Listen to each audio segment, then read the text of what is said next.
Thank you, Mr. Chairman, and thank you to all of you for your service and for being with us today. Since bombers are the topic of the moment, General Brown, I want to talk a little bit about not so much bombers, but disbursement of bombers and taking advantage of some opportunities, particularly as it relates to BASE, or Bomber Agile Combat Employment, and the distribution of the nuclear capabilities. As you know, of course, there used to be 6 big bases in the northern tier between Michigan and Montana. Today there are 2, and one of them being Minot, the other one being Grand Forks in North Dakota. The Grand Forks, of course, was a bomber base. It had a 300-foot wide runway. It's been reduced to a 150-foot runway based on the movement of the lights. It's due for improvement in 2025, and I'm just wondering if you'd be open to looking carefully at perhaps widening that runway for, base type of use in the future. Again, keeping in mind that in 2025 it's due for some improvements anyway, because like I said, we're down to the last 2 in that tier.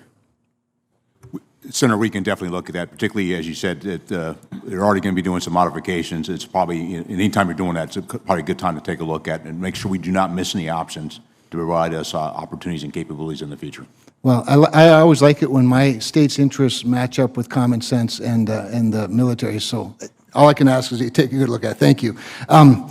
General Brown, I also want to talk to you about, you and I a couple of years ago talked about the deliveries of the MH-139A helicopters. Secretary Kendall happened to be in Minot around Christmas time, and so he saw those drafty old, Vietnam-era helicopters that our airmen, and particularly security forces, have to use in Minot, and we couldn't go for a ride that day because of weather, not uncommon in Minot.